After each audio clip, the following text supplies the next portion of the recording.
students, next today our topic of class 10th physics lecture. इसमें हम जो पढ़ाएंगे आपको आज, कल हमने जो पढ़ा था वो ज़रा आपको दोबारा रिवाइज़ कराऊँ, थोड़ा सा याद दहानी करवा दूँ कि हमने सिंपल हार्मोनिक मोशन के बारे में पढ़ा था। फिर हमने पढ़ा कि what is frequency, time period, amplitude, vibration, simple harmonic motion के फीचर्स जो है। अब उसी को आगे कंटिन्यू कर रहे हैं। तो चैप्टर नंबर 10 ही है अभी हमारा, और जो टॉपिक है that is simple harmonic motion. और इसमें जो है आगे फर्दर हमारा टॉपिक होगा mass attached to a spring, mass attached to a spring जो है, ये हमारा आज का टॉपिक है। और बेटा जी ये आगे वाला जो टॉपिक है ये एज ए लॉन्ग क्वेश्चन आएगा, अक्सर इसमें से लॉन्ग क्वेश्चंस आते हैं इसको जो है, और इसके अंदर से बहुत सारे शॉर्ट क्वेश्चंस बनेंगे, वो आपको साथ साथ मेंशन करते जाएंगे कि इसमें शॉर्ट क्वेश्चंस कौन कौन से हैं जो है।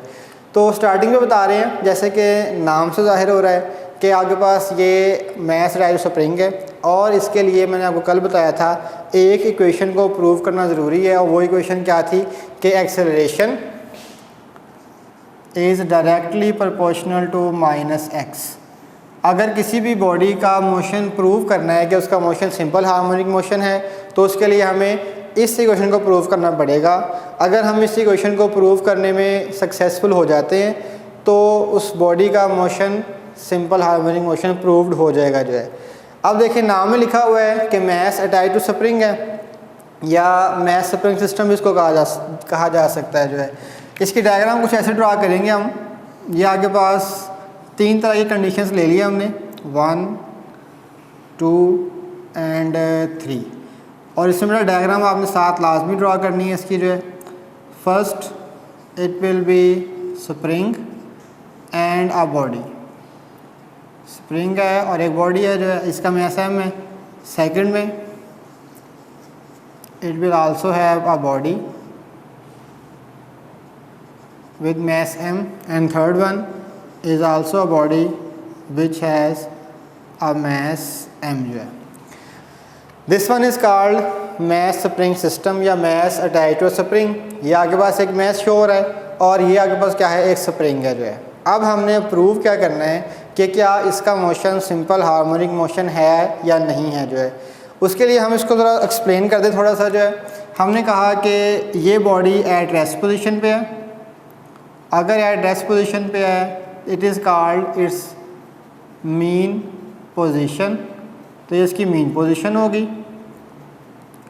और ये वाली these two are called its extreme position, extreme positions. और this one is also called its extreme position. अब इनके नेम रख देते हैं। हमने कहा कि this point is named as a O, this point is named as a A, and this is point number B जो है। The distance between O and A is equal to x। O से A तक का जो फासला है वो x के इक्वल है, और O से B तक का फासला B किसके इक्वल है, x के इक्वल है। अब स्टार्टिंग पे क्या होगा, कंडीशन ऐसी थी कि बॉडी रेस्ट पोजीशन पे थी, बॉडी मूव नहीं कर रही थी, बॉडी पे मीन पोजीशन पे था। हमने क्या किया, एक फोर्स लगाई that is named as applied force, और वो अप्लाइड फोर्स को हमने मूव करवाया from point O to A by applying on body mass m, and after raising it A पे जाकर उसको छोड़ दिया। Body will be again stretched towards its mean position.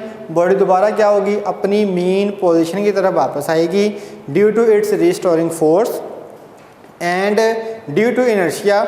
Inertia की वजह से जो है they will continue their motion, वो O पे आगे रुकेगी नहीं, वो अपना मोशन कंटिन्यू करेगी। किसकी वजह से, इनर्शिया की वजह से।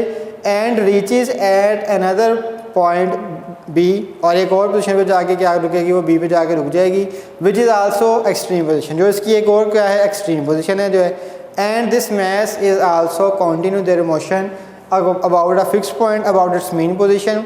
सो हमें प्रूव क्या करना है, हमें प्रूव ये करना है कि क्या इसका मोशन जो है वो सिंपल हार्मोनिक मोशन है या नहीं है जो है। तो अब देखते हैं इसको आगे फर्दर कंटिन्यू करते हैं। स्टार्टिंग पे जब लॉन्ग क्वेश्चन आएगा तो सबसे पहली डेफिनेशन जो आप लिखोगे यहाँ पे first heading, it is called Hooke's law.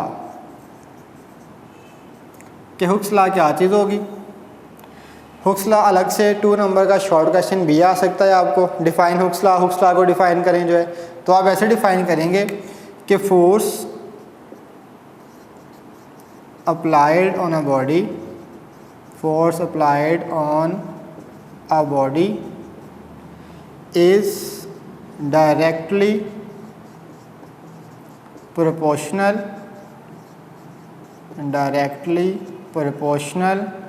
to the change in length। कि आगे बाद जितनी फोर्स हम अप्लाई करेंगे that force is directly proportional to the change in length जो है। अब इसको मैथमेटिकल फॉर्म में लिखते हैं, तो मैथमेटिकल फॉर्म ऐसे बनेगी, अप्लाइड फोर्स है, इसका सिंबल होगा F is directly proportional, change in length है, तो चेंज इन लेंथ यहाँ पे किसके इक्वल लिया हुआ है अपने x के इक्वल, दैट इज़ x। इसको ख़त्म करेंगे, F is equals to K और x जो है। अब यहाँ पे जो आगे पास K है, अगेन वही चीज़ हम लिखेंगे, here K is called constant of proportionality. एक तो ये बात, सब कांस्टेंट के लिए हम यही वर्ड यूज़ करते हैं कि वो कांस्टेंट है, and also called stiffness of a spring, या स्टिफनेस भी इसको कहा जा सकता है। It is also called stiffness and it is also called constant, और इसका एक और नेम भी हम यहाँ पे रखेंगे, it is also called spring constant. ये भी अलग से क्वेश्चन आ सकता होता है शॉर्ट में कि what is spring constant, spring constant किसे कहेंगे हम। ठीक है जी, आगे बस 3 नेम्स हो गए, के 3 नेम्स है, दोबारा सुन लें ज़रा। एक इसका जो हर कांस्टेंट का नाम होता है कांस्टेंट ऑफ प्रोपोर्शनैलिटी, एक इसका नाम है स्टिफनेस ऑफ अ स्प्रिंग, और एक इसका नाम है स्प्रिंग कांस्टेंट जो है।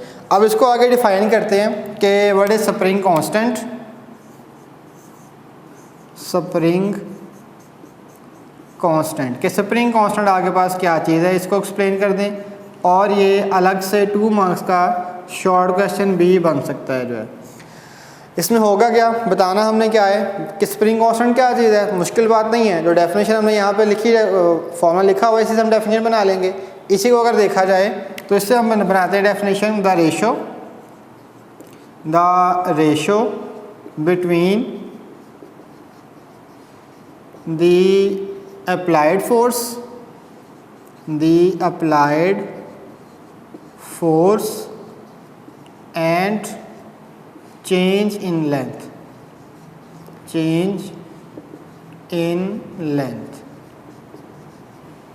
कि जो आगे बाद रेशो है किसके दरमियान, अप्लाइड फोर्स के दरमियान और चेंज इन लेंथ के दरमियान। अब देखिए मैथमेटिकल फॉर्म इसकी क्या बनेगी, पहले इसकी हम हेडिंग्स बना लेते हैं। इसमें फॉर्मूला हो जाएगा इसका, फॉर्मूला, इसके बाद इसका हम बताएंगे सिंबल, और नेक्स्ट इसको हम बताएंगे इसका यूनिट, कि इसका यूनिट क्या है, इसका फॉर्मूला क्या है, इसका सिंबल क्या है जो है।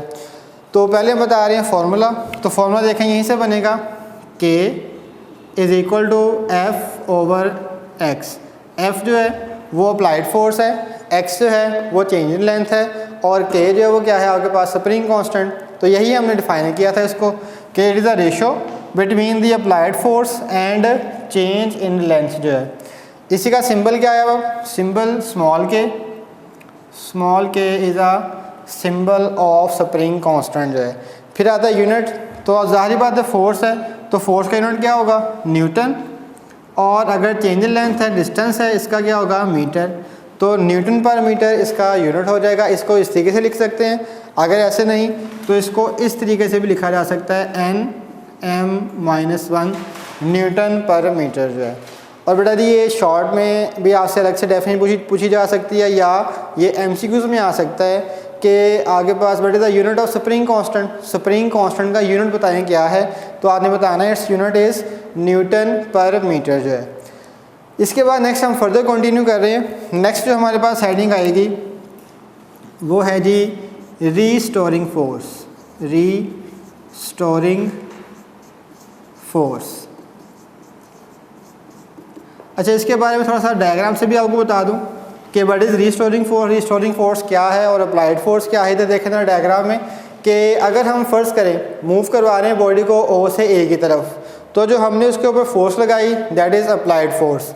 जब हमने उसको ए पे जाके छोड़ दिया बॉडी को, अब बॉडी दोबारा वापस मूव करेगी पॉइंट ओ की तरफ, तो वो जो खुद ब खुद बॉडी मूव कर रही है that force is called restoring force. यानी कि हम ये कह सकते हैं कि बॉडी ने जो मूवमेंट करनी है वो सारी की सारी under the action of restoring force करनी है। अप्लाइड फोर्स जस्ट उसको स्टार्ट करने के लिए यूज़ किया जाता है। मोशन को स्टार्ट किया, अप्लाइड फोर्स लगाई, उसको छोड़ दिया, अब वो सारी की सारी बॉडी मूव करेगी, वो रीस्टोरिंग फोर्स की वजह से मूव करेगी। इसको डिफ़ाइन करते हैं, इंपॉर्टेंट डेफिनेशन है और आसान डेफिनेशन है, सिंपल सी डेफिनेशन देखें आप, इसको आप ऐसे एक्सप्लेन करेंगे। इट अ फोर्स कि ऐसी फोर्स है दैट ऑलवेज pushes और pulls the body, कि ये एक ऐसी फोर्स है जो हमेशा क्या करती है, या तो उसको पुश कर रही होगी या उसको पुल कर रही होगी। Executing oscillatory motion, executing oscillatory motion ऐसी बॉडी के लिए जो बॉडी क्या कर रही होगी, ऑसिलेटरी मोशन कर रही होगी। ऑसिलेटरी मोशन कौन सा मोशन, वाइब्रेटरी मोशन या सिंपल हार्मोनी मोशन, सिर्फ ये उस पर ही अप्लाई की जाती है जो है। और किस तरफ को मूव करवाएगी उसको, टूवर्ड्स इट्स मीन पोजीशन, उस बॉडी की अपनी मीन पोजीशन की तरफ उसको मूव करवाएगी। इस तरह की फोर्स को हम क्या कहते हैं, रिस्टोरिंग फोर्स। मैथमेटिकल फॉर्म देखते हैं इसकी अगेन जो है, आपके पास एक ये बनी थी क्वेश्चन नंबर 1 में अप्लाइड फोर्स, तो ये सारी बात उसके ऑपोजिट ली है, तो इसका फॉर्मूला बनेगा F is equals to minus K और x। इट मीन्स के इक्वेशन नंबर 2 कहते हैं इसको। Equation number 1 and 2 both are same but have opposite direction of each other. Equation number 1 और इक्वेशन नंबर 2 दोनों एक दूसरे के इक्वल भी हैं और इनकी डायरेक्शन सिर्फ ऑपोजिट है, जिसकी वजह से रीस्टोरिंग फोर्स के साथ माइनस का साइन आपको यहाँ पे दिखाई दे रहा है। बाकी फार्मूला सेम टू सेम है, सिर्फ डायरेक्शन ऑपोजिट है, इसलिए हमने फार्मूला में साथ माइनस का एडिशन की यहाँ पे जो है। अब आगे बेटा इसमें नेक्स्ट हम हेडिंग बना रहे हैं, वो होगी इसकी कैलकुलेशन के बारे में कि इसकी कैलकुलेशन क्या होगी जो है। तो यहाँ से स्टार्ट कर रहे हैं जी। नेक्स्ट हेडिंग 1 2 3 4 और ये 4 नंबर हो गया आपके पास हेडिंग में कैलकुलेशन, या आप यहाँ पे हेडिंग दे सकते हो मैथमेटिकल फॉर्म और मैथमेटिकल फॉर्म, ये भी आप यहाँ पे हेडिंग दे सकते हैं इसकी कि इसकी मैथमेटिकल फॉर्म क्या है और कैलकुलेशन आगे बस इसकी क्या हो जाएगी जी। बेटा स्टार्टिंग पे हम बता रहे हैं कि हमने भी 9th में पढ़ा था कि Newton second law of motion, Newton's second law of motion, और वो क्या था, F is equals to M और A के फोर्स, मैस और एक्सेलरेशन के इक्वल है जो है। अब हमने सेकेंडली क्या बताना है, रिस्टोरिंग फोर्स,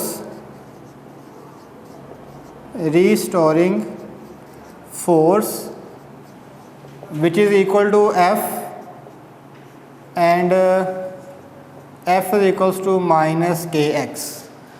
तो इक्वेशन नंबर 1 2 हमने पहले नेम्स दे चुके हैं, इन इक्वेशंस को हम नेम दे देते हैं जी। इक्वेशन नंबर 3 और इक्वेशन नंबर 4। अब यहाँ पे हम लिखेंगे combining equation number 3rd and 4th we get. कि क्वेश्चन नंबर 3 और 4 को कंबाइन करते हैं, कंबाइन करने के बाद देखते हैं कि नेक्स्ट हमारे पास सिचुएशन क्या बनेगी जो है। तो हमने कहा कि दोनों f के इक्वल है, तो कंबाइन कर दिया, m a is equals to minus K और x। अब यहाँ पे क्या होगा, हमें जो इक्वेशन रिक्वायर्ड थी वो कौन सी थी, ये वाली रिक्वायर्ड थी कि एक्सेलरेशन एक साइड पे है और बाकी साइड एक साइड पे है। इट मीन्स कि हमें एक्सेलरेशन चाहिए, मैस हमें यहाँ पे इस साइड पे नहीं चाहिए, इसको हम रिप्लेस कर देंगे उस साइड पे जो है। तो ये हो जाएगा acceleration is equals to minus K X over M. M यहाँ पे क्या हो रहा था, मल्टीप्लाई, यहाँ के क्या हो जाएगा, डिवाइड। तो अब यहाँ पे देखेंगे हम कि इसमें दो चीज़ें जो हैं, के और एम जो है, दे बोथ आर कॉन्स्टेंट्स, ये दोनों क्या हैं, कॉन्स्टेंट्स हैं। और जब इसकी जगह पे हम लिख लेते हैं अगले स्टेप में कि these are the called constants, acceleration is equals to minus constant और इज इक्वल टू साथ में एक्स आ जाएगा इसके जो है। अब देखें यहाँ पे कि एक्सेलरेशन जो है माइनस कांस्टेंट एक्स के इक्वल आ गया, के ओवर एम दोनों को हमने क्या कंसिडर कर लिया कि दीज आर कॉल्ड कांस्टेंट्स, ये कांस्टेंट्स के इक्वल हैं जो है। So next step, acceleration is directly proportional to minus x. हमने क्या किया, जो हम सेकंड लॉ में काम करते आ रहे थे उसको रिवर्स कर दिया। रिवर्स क्या किया, कांस्टेंट्स को और इक्वालिटी को, इन दोनों को रिप्लेस किया किस साइन के साथ, डायरेक्टली प्रोपोर्शनल के साइन के साथ। पहले हम क्या करते थे, इस स्टेप से इस स्टेप में जाते थे, यानी कि डायरेक्ट जो प्रोपोर्शनल है इसको रिप्लेस करते थे इक्वालिटी और कांस्टेंट के साथ। अब हम रिवर्स काम कर रहे हैं, कांस्टेंट को और इक्वालिटी को रिप्लेस किया हमने डायरेक्टली प्रोपोर्शनल के साइन के साथ जो है। तो देखें आप, वही इक्वेशन जो हमने वहाँ पे प्रूव करनी थी वो इक्वेशन आपके पास यहाँ पे प्रूव हो गई। तो हमने बता दिया कि इसका मोशन आपके पास कौन सा है, सिंपल हार्मोनिक मोशन, साइड पे लिख देंगे। It is proved that its motion is simple harmonic motion जो है, इसका मोशन SHM के इक्वल है जो है। अब इसके बाद नेक्स्ट आ रहा है टाइम पीरियड के बारे में। जाहिर बात है अगर बॉडी मूव कर रही है तो बॉडी को O से A की तरफ और A से O की तरफ, फिर O से B की तरफ और B से O की तरफ मूव करने के लिए टाइम तो रिक्वायर्ड होगा। वो जो टाइम रिक्वायर्ड है उस टाइम को कैलकुलेट हमने कैसे करना है वो हम बताएंगे अभी कि टाइम पीरियड की कैलकुलेशन जो है वो कैसे होगी। तो नेक्स्ट हम बता रहे हैं जी हेडिंग टाइम पीरियड की जो है, time period.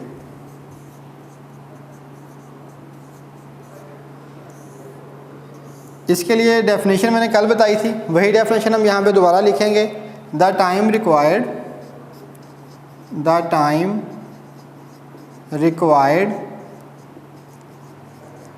To complete one vibration is called time period.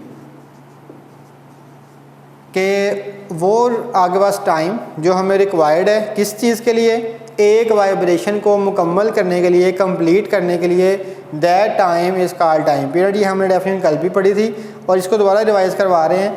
अब यहाँ पे इसका फॉर्मूला डिफरेंट है। पहले हमने फॉर्मूला पढ़ा था capital T is equal to 1/f, that is the general formula of time period. लेकिन मैस अटैच्ड स्प्रिंग के लिए टाइम पीरियड का जो फार्मूला है वो डिफरेंट है। डेरिवेशन जो है वो यहाँ पे जो इंक्लूड हम नहीं कर रहे हैं, जस्ट फार्मूला आपको बता रहे हैं। फार्मूला आपने याद करना है कि इसका फार्मूला क्या होगा, कैपिटल टी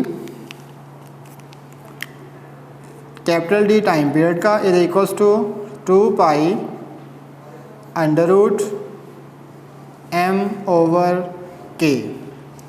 अब यहाँ पे क्या है जी, इसमें हमने बताया कि आगे पास मैस के spring constant, pi is a universal constant which has value 22/7 और 3.14, 2 itself is a constant and t is a time period. This is the general formula of mass attached to spring time period. Time period के लिए general formula है, किसके लिए, mass attach to a spring के लिए जो है। अब यहाँ से हमने एक शॉर्ट क्वेश्चन इस तरह का आ सकता है, डिपेंडेंस का आ सकता है डिपेंडेंस के टाइम पीरियड जो है वो किस पे डिपेंड करता है। तो हमने बताना इसको ये है कि आगे बढ़ डिपेंडेंस के लिए इसमें जो टाइम पीरियड है depends on two factors. Basically we cannot vary spring constant pi और 2, only the value can be change is mass. So time period is directly proportional. So time period of mass attached to a spring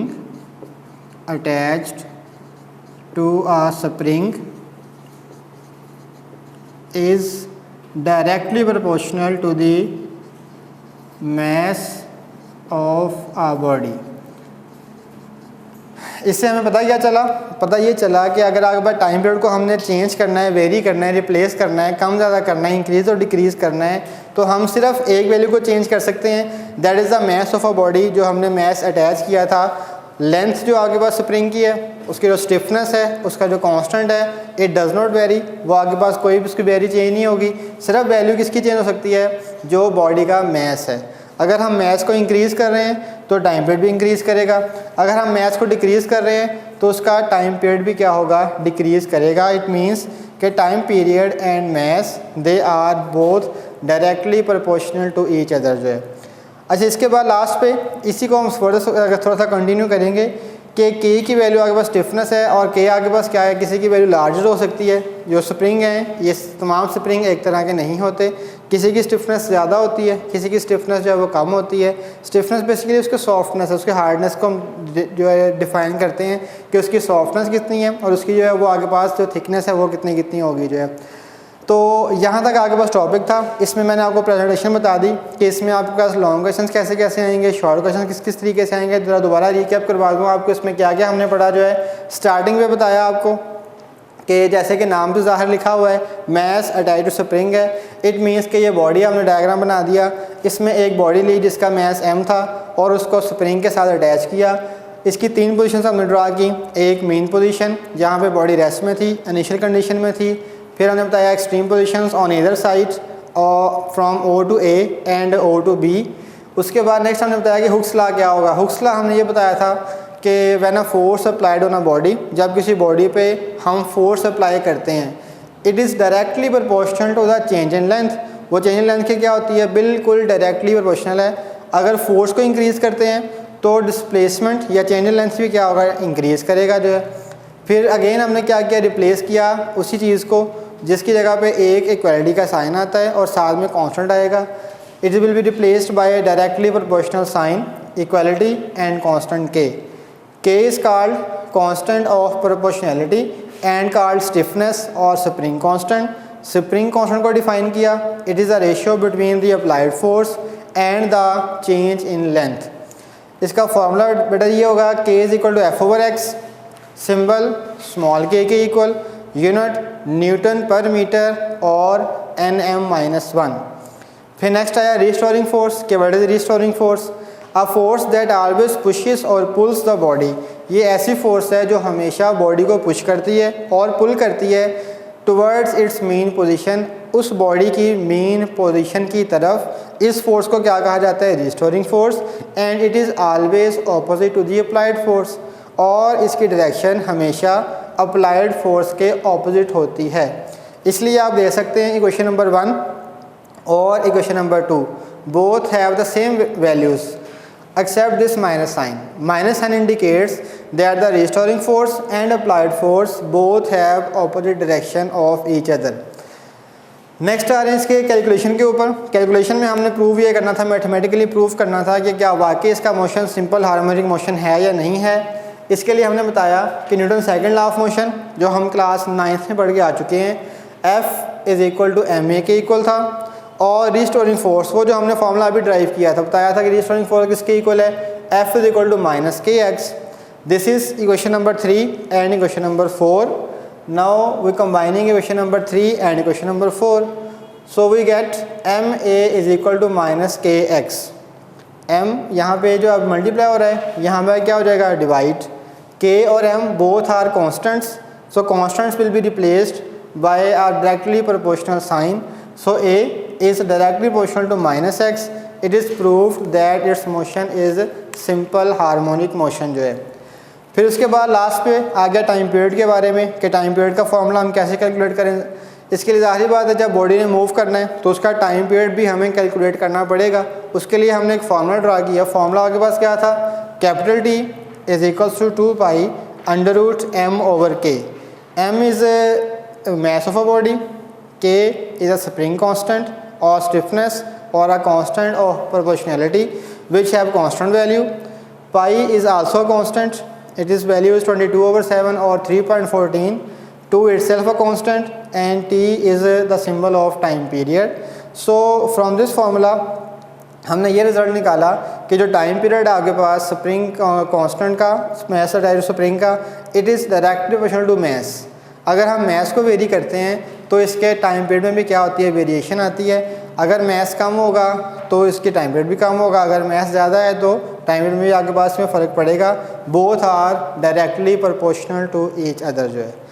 तो dear students, ये आपका आज का topic था, important topic है। इसमें आपके पास लॉन्ग क्वेश्चंस भी आ सकते हैं, शॉर्ट भी आ सकते हैं। डेफिनेशंस मैंने हेडिंग्स के साथ आपको बताई।